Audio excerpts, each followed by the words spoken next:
Bismillahirrahmanirrahim. Assalamualaikum warahmatullahi wabarakatuh. Saya Elsana Saputri dari kelas 3A PGMI dengan NIM 11920900031. Di sini saya akan menjelaskan tentang LKS Media 3 Dimensi. Sebelum itu kita harus mengetahui lembar kerja siswa terlebih dahulu. Di sini terdapat lembar kerja siswa dengan mata pelajaran Bahasa Indonesia dengan materi pokok mengenal dan mengerti rambu.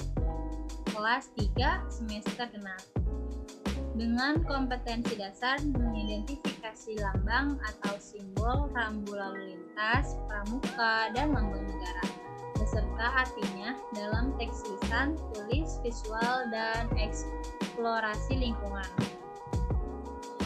Dengan indikator, siswa dapat mengenal lambang atau simbol rambu lalu lintas, pramuka, dan lambang negara dan dapat memahami artinya.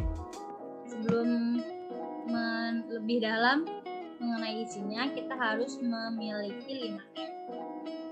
M yang pertama yaitu mengamati. Pada suatu hari, Andi pergi ke Bandung dengan keluarganya. Pada saat di perjalanan, Andi melihat banyak sekali gambar-gambar yang terdapat pada jalan raya itu. Andi bingung, apakah gambar tersebut dan apa maksud dari gambar tersebut. Akhirnya, Andi bertanya dengan ayahnya yang sedang mengendarai mobil.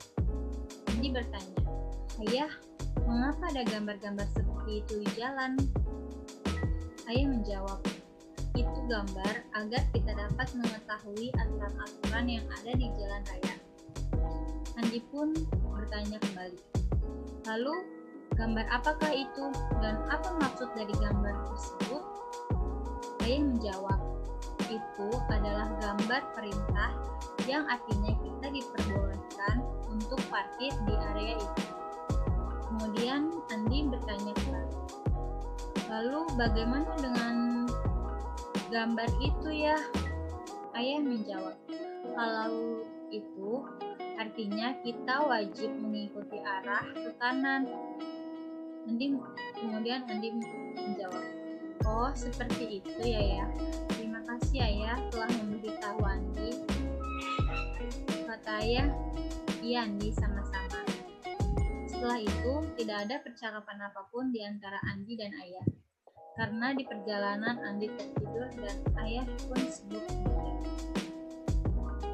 Lalu, apa sih yang dimaksud dengan rambu lalu lintas?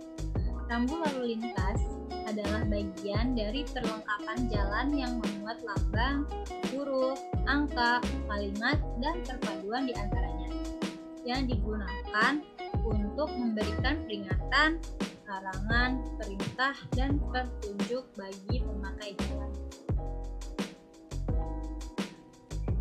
Dan apakah jenis-jenis rambu lalu lintas itu? Secara garis besar, rambu lalu lintas dapat dibagi menjadi dua, yaitu rambu lalu lintas konvensional dan rambu lalu lintas elektronik. Rambu lalu lintas konvensional adalah jenis rambu yang paling banyak ditemui.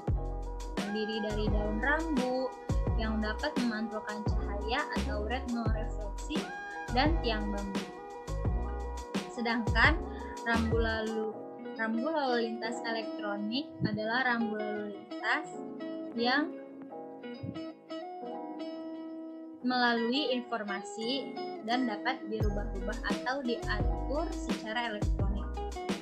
Terdiri dari layar monitor untuk menampilkan informasi, modul atau unit control, catu daya, dan tiang. Kemudian yang kedua ada menanya. Yang pertama, apakah kita harus mengikuti lambang-lambang yang terdapat di jalan raya? Kemudian pertanyaan yang kedua, mengapa harus ada lambang-lambang di jalan raya? Yang ketiga ada mengumpulkan data. Di sini saya akan menjelaskan cara kerjanya.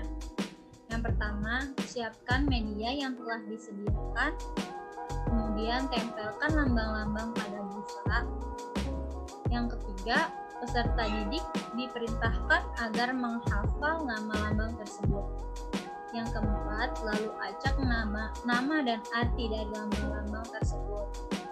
Dan yang kelima, panggil peserta didik untuk memasang pada lambang dengan sesuai. Dan yang terakhir, setelah itu peserta didik dapat mengetahui nama dan lambang tersebut dengan baik dan benar. Kemudian ada mengasosiasi. Yang pertama, apa yang dimaksud dengan rambu lalu lintas? Yang kedua, apakah semua rambu harus kita patuhi?